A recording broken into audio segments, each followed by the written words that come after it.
Hello, everyone.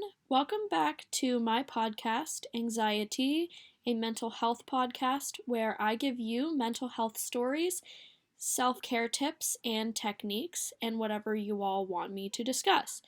As a reminder and as a disclaimer, I am not a mental health professional in any way. I am just a mental health advocate getting through life one day at a time. Here is also the warning that there may be sensitive topics that we are going to discuss within this podcast. So feel free to leave at any point if this does not sound like the podcast for you. So, without further ado, welcome to episode 2. Let's grab our tea, take a sip in of some self love, and exhale the stresses of life.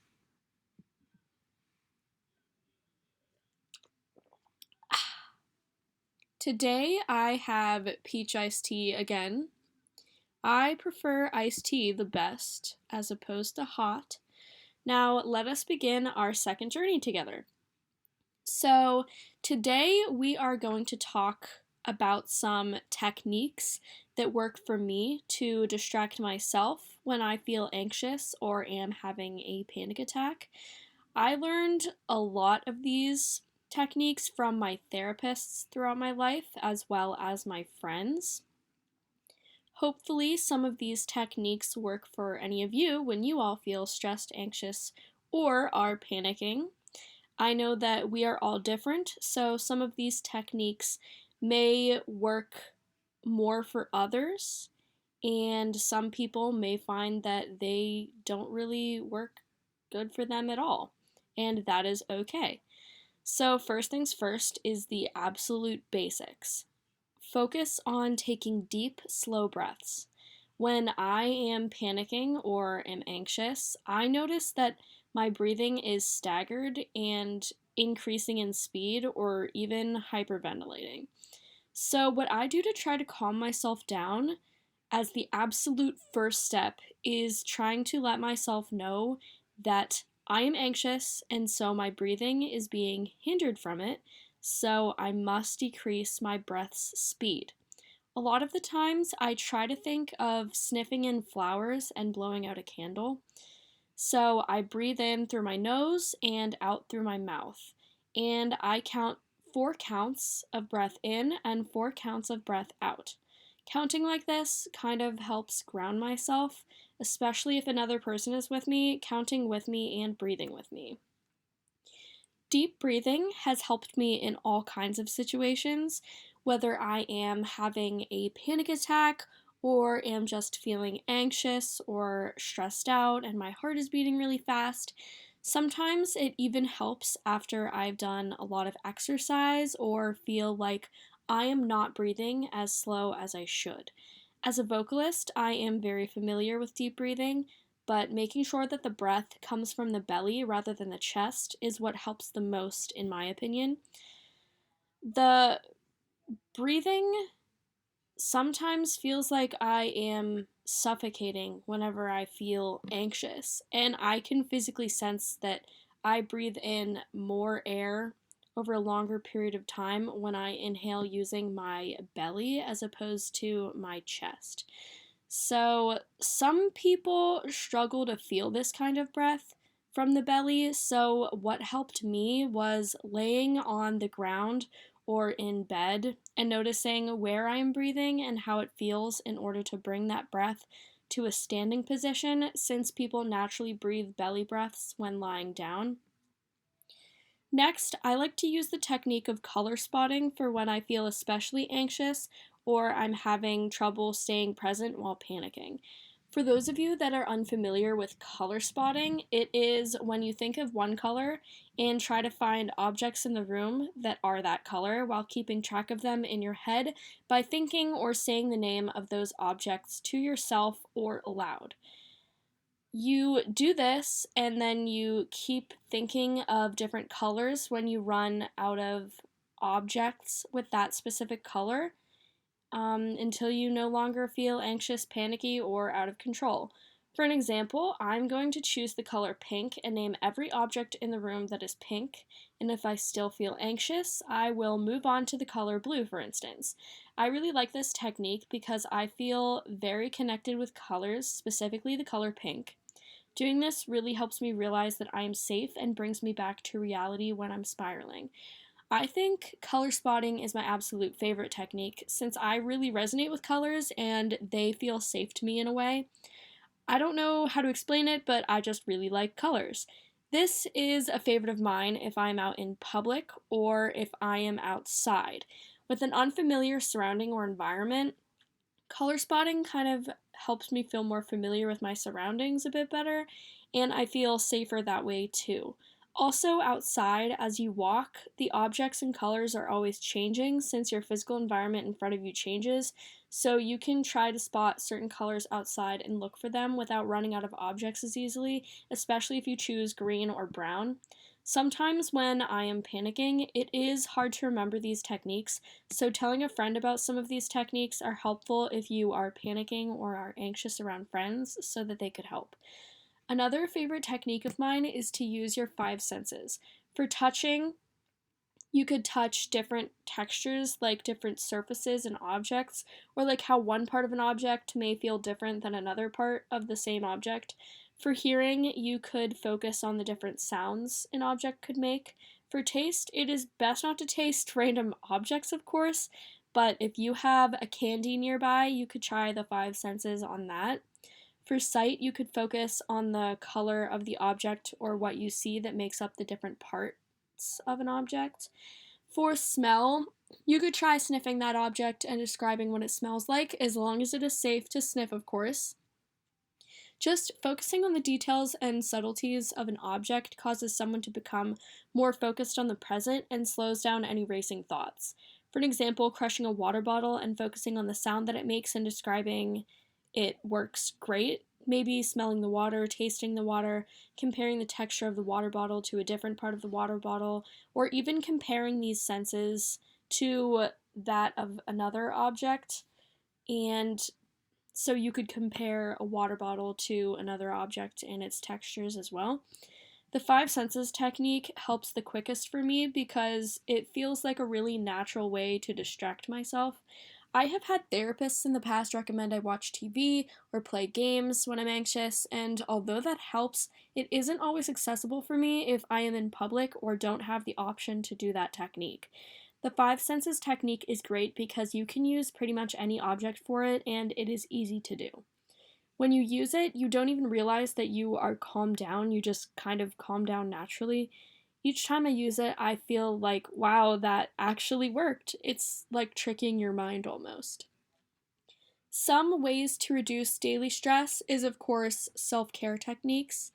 Meditation or yoga helps me stay in the present moment. While I go to sleep, sometimes I struggle to actually go to sleep due to racing thoughts and daily anxieties, and it impacts my sleep and my sleeping patterns. So I like to listen to background music or sleep sounds in order to go to sleep to calm me down a bit more so that I am not left with silence and my thoughts. I especially like rain sounds or ocean waves. I also like to have music on while I work, like background music or classical instrumental music. I also like to sing, listen to music, and practice instruments to keep me happy and in the present moment rather than worrying about the future or even the past. As I mentioned before, even some distractions like playing a game or watching a movie or TV are really helpful distractions when they are available to you. Sometimes even just talking about it to a friend or family member helps. Even journaling to get your anxious feelings out is a great way to resolve the anxious thoughts and issues that arise. I like journaling because you can really say anything you want without judgment on a piece of paper, and when you are done, you can just throw it away. It is an excellent way to relieve stress, anxiety, anger, or really any feeling that you just want to write down. You could even type out your feelings and delete the document whenever you are done. The important part is to not keep those kind of negative feelings around, so that's why you would delete them. Sometimes even getting up and getting fresh air and surrounding myself with friends helps me as well, especially when I use my five senses outside while I'm walking. Because sometimes when I am panicking or feel anxious, I feel like I am not getting enough air to breathe. So by taking myself outside, it literally feels like fresh air to breathe. Just kind of reminding myself that there is oxygen present for me to breathe, and I'm not feeling like I am suffocating within an enclosed space. Enjoying the outdoors is a great way to just remind myself to breathe, especially with the calmness outside. It feels serene and helps me remain calm as well. I've had a lot of friends tell me that it also helps them to get outside as well to relieve their stress and anxieties. When I'm outside, I like to walk my dogs with my mom or walk with friends and just listen to music and talk. Reading a book or writing also feels like a good distraction for me when I'm not feeling 100% okay and want to get away. Sometimes anxiety feels like you need an escape, and since we cannot escape our own bodies, we can leave the room or environment we are in when we are able to. It is a way to physically leave a place where you felt that anxiety and put yourself in a new area so it feels like you are escaping that anxiety in a way. Plus, it is good to get fresh air once in a while for our bodies and our mind. Using a combination of these techniques, I feel, has definitely worked the best for me when I feel very anxious, especially because sometimes one technique is not enough, or I feel like I need a different distraction to work it out.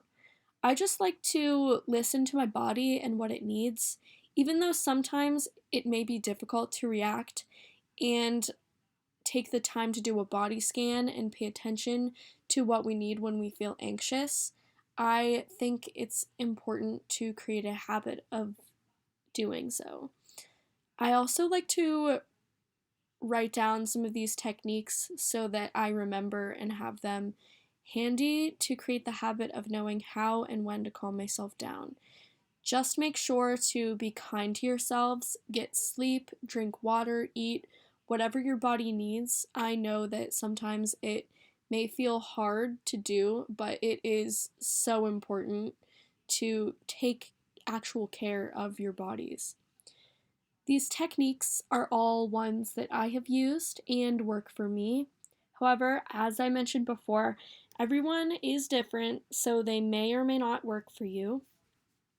These techniques have helped me decrease stress in my life and have helped me from panicking and have stopped me from panicking. Although each day is different and I cannot completely get rid of stress or anxiety, I've just found these techniques helpful in aiding with my anxiety and stress. These are just some ideas to kind of help you, and I know that there are many more out there. If you know of any or would like to share some that work for you that I did not mention, please comment them down below and I can mention them in another video. Or if you even want to mention what techniques that I have said that work for you as well and in what instances, that would be a great help as well. That being said, we have now completed our second journey. Thank you for listening to the second episode of Anxietea, a mindfulness podcast. It helps so much to me that some people want to listen and help end the stigma with me for mental health, because this is a mental health and mindfulness podcast. If anyone has any ideas of what I should talk about in further episodes, that would be a great help. I have a couple more ideas, of course, but listening to other ideas and fresh perspectives is really helpful, especially since this is a new kind of hobby for me, but since we have completed this journey, let's take in another sip of our tea to sip in some self love and exhale the stresses of life. See you next time.